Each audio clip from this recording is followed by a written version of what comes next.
Welcome everybody, this is RetroPython with another LaunchBox news video. We're proud to announce that LaunchBox 13.13 has been released. This update brings some exciting additions, including new emulators added to the automatic emulator management. Additionally, we've introduced a new Dependency Files section to help manage essential files for RetroArch and other emulators, along with a few notable improvements. Let's dive right in and showcase some of these exciting new features. First up, let's talk about the automatic emulator management. We've now added support for PCS X2 and Dolphin emulators. I've already imported some PlayStation 1 and Genesis games into my LaunchBox. Let's take advantage of the auto import feature and import a PlayStation 2 game. I have my PlayStation 2 game source folder on the left and my LaunchBox Games Sony PlayStation 2 folder on the right. Let's copy Tony Hawk's Pro Skater 3 over now. Since we copied Tony Hawk's Pro Skater 3 into LaunchBox's default Sony PlayStation 2 games directory, we can sit back and let the auto import ROM feature, added in 13.12, do its magic. One game automatically imported, the Sony PlayStation 2 platform automatically created, and Tony Hawk's Pro Skater 3 automatically imported. Let's play it. LaunchBox informs us that PCS X2 is the recommended emulator for the Sony PlayStation 2, but it's not installed. We can either have LaunchBox install it or add it manually in the Manage Emulators. Let's have LaunchBox install it for us. LaunchBox is now downloading PCS X2. We're greeted with the PCX2 setup wizard. We'll leave these at their defaults and click Next. Like most CD/DVD-based consoles, the PlayStation 2 requires a BIOS. The BIOS file should be placed in your LaunchBox Emulators PCSX2 BIOS directory. I have my BIOS source directory on the left and my LaunchBox Emulators PCSX2 BIOS directory on the right. Let's copy it over. Once copied, let's refresh our BIOS list. Now let's select the newly copied BIOS and click Next. PCSX2 will automatically scan your folders for PlayStation 2 games. Since we're using LaunchBox, you can skip this step. However, it's always good to have the games working natively in the emulators for troubleshooting purposes. So I'm going to add my LaunchBox Games Sony PlayStation 2 folder to PCSX2.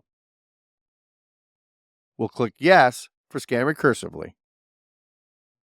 We can map our controllers right through the setup wizard. I'm going to select my X input controller and click Next. PCSX2 opens up, but we can close it out and launch the game right from LaunchBox. And there's Tony Hawk's Pro Skater 3. Probably one of the best PS2 games made even easier to play with the help of LaunchBox 13.13. Now, let's try importing a GameCube game. I got my GameCube source folder on the left and my LaunchBox GameCube game directory on the right.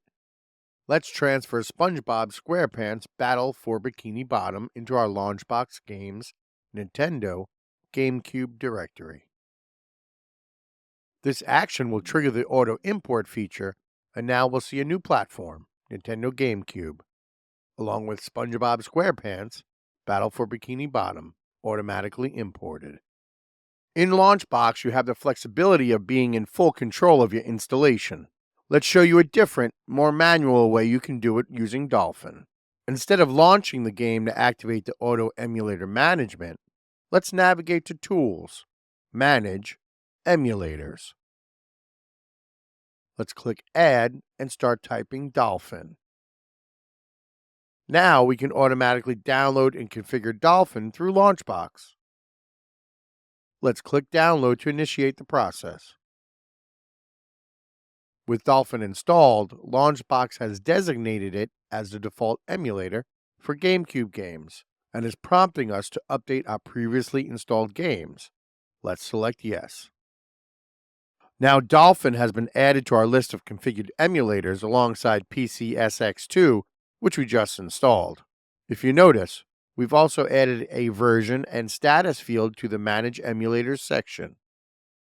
Both Dolphin and PCSX2 are up to date since we just installed them. But according to the status field, RetroArch requires an update. Let's double-click and then click Update. LaunchBox will fetch the latest version of RetroArch and update our current installation. All check marks, everything seems to be in order.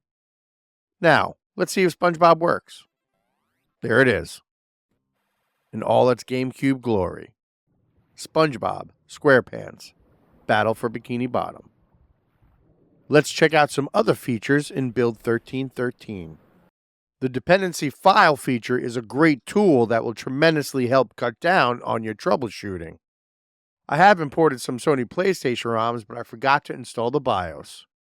Now, prior to 13.13, if you were to try and launch a game without a BIOS, you would get just a black screen. You would then have to run RetroArch, show the desktop menu, and check the core info to see what is missing. Now, with the new Dependency File feature, LaunchBox will tell you on its own. Let's click Verify Dependency Files to see what we're missing. Looks like we're missing some BIOS files. We can add them right here from the Dependency Files menu. Let's browse to Files and install the PS1 US BIOS. I have the file located in the BIOS folder on my desktop. Notice how the PS1 US BIOS turns green. Now let's see if Destruction Derby loads.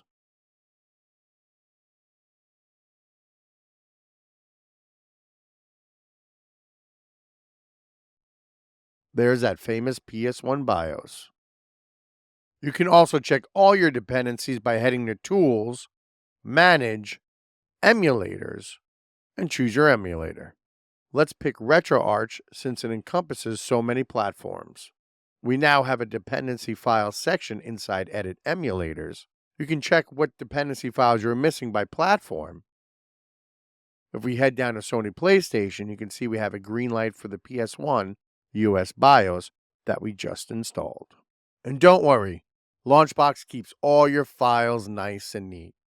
When you import your BIOS files in a dependency files section like we did, LaunchBox automatically imports it into the proper folder. In this case, Emulators, RetroArch System. Although there are many more new features, please check the changelog for the full list. Let's take a look at one more.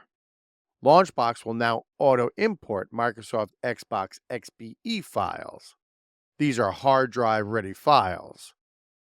Note, currently, the only Xbox emulator that can read XBE files is CXBX Reloaded. However, XMU is the recommended emulator to play Microsoft Xbox.